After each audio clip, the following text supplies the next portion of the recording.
मध्य प्रदेश के ग्वालियर में एक बीएसएफ इंस्पेक्टर को 32 दिनों तक डिजिटल अरेस्ट में रखा गया। इस बीच 34 ट्रांजैक्शन के जरिए इंस्पेक्टर से करीब 71 लाख रुपए भी वसूले गए।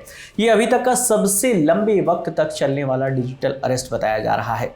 लेकिन बीएसएफ का एक इंस्पेक्टर महीने भर आखिर डिजिटल अरेस्ट कैसे रहा और उससे बाहर कैसे आया, तो ये सब शुरू हुआ 2 दिसंबर 2024 को।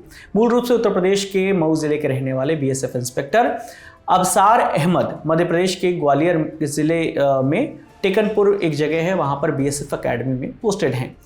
अबसार का परिवार लखनऊ में रहता है और बेटा दिल्ली में पढ़ाई कर रहा है। 2 दिसंबर की सुबह करीब 11:30 बजे अबसार को एक व्हाट्सएप कॉल आता है। कॉल करने वाला खुद को मुंबई क्राइम ब्रांच और साइबर सेल का अधिकारी बताता है और कहता है कि आपके खिलाफ मनी लॉन्ड्रिंग केस में गिरफ्तारी का वारंट है।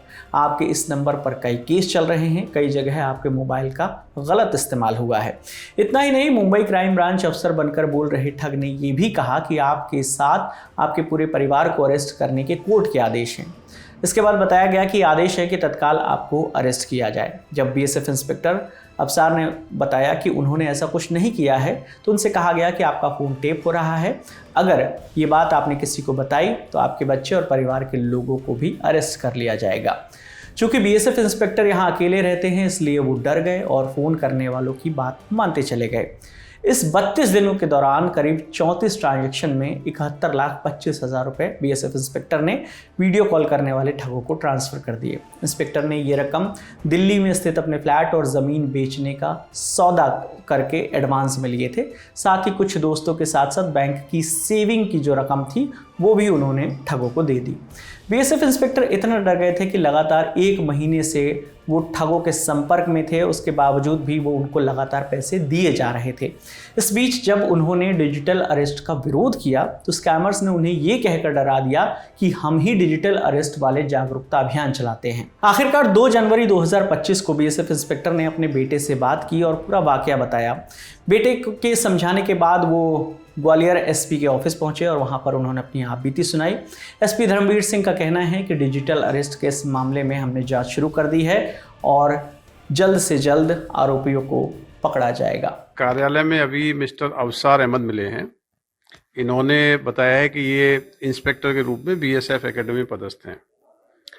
साइबर फ्रॉड के संबंध में इनके द्वारा जानकारी दी गई है कि इनके साथ दिसंबर महीने में कुछ कॉल्स आए थे और कॉल्स में इनको बताया गया कि आपके मोबाइल फ़ोन का उपयोग करके मनी लॉन्ड्रिंग हुई है। तो जो जानकारी इन्हें दी है उसके आधार पे इनको डिजिटल अरेस्ट रखा गया और डिजिटल अरेस्ट के माध्यम से काफ़ी बड़े अमाउंट ट्रांसफ़र कराए गए हैं। इनकी जो एप्लीकेशन है उसके आधार पर हमारे क्राइम ब्रांच थाने में एफआईआर दर्ज की जा रही है। एफआईआर दर्ज करके पूरा इन्वेस्टिगेशन करेंगे किस प्रकार के ट्रांजेक्शन्स हुए हैं और कौन कौन लोग इसमें इन्वॉल्व हैं। देखिए, अभी तो उपस्थित हुए हैं, पूरा डिटेल एप्लीकेशन तैयार कर रहे हैं, उसके आधार पर हम लोग एफआईआर करेंगे। क्योंकि लंबी अवधि है, दिसंबर के स्टार्टिंग में इनको कॉल्स आना शुरू किए और पूरे दिसंबर के एंड तक इन्होंने पैसा ट्रांसफ़र किया है। कुछ प्रॉपर्टी भी थी उसको भी सेल आउट किया है। जब इनका बेटा इनके संपर्क में आया, बेटे ने जब इनसे बातचीत की तब पूरी चीज़ें इन्होंने अपने परिवार में बताई हैं। अभी भी इन्होंने अपनी जो टेकनपुर एकेडमी है वहाँ के वरिष्ठ अधिकारियों को जानकारी नहीं दी है। तो एफआईआर दर्ज की जा रही है, इसके बाद इसमें इन्वेस्टिगेशन होगी। पुलिस ने इस मामले में अज्ञात ठगों के खिलाफ मामला दर्ज करके आरोपियों की तलाश शुरू कर दी है। चलते चलते एक जरूरी जानकारी, अगर आप किसी ऐसे साइबर फ्रॉड का शिकार हो गए हैं तो ऐसे में आप नेशनल साइबर हेल्पलाइन नंबर 1930 पर कॉल करके शिकायत दर्ज करा सकते हैं या फिर cybercrime.gov.in पर जाकर भी अपनी शिकायत आप दर्ज करा सकते हैं। इस पूरी खबर पर आपकी जो भी राय है आप हमें कमेंट सेक्शन में ज़रूर बताइएगा। आपके लिए तमाम जानकारी लेकर आई थी हमारे साथी वैष्णवी। मेरा नाम विकास वर्मा है। देखते रहिए दी लल्लन टॉक।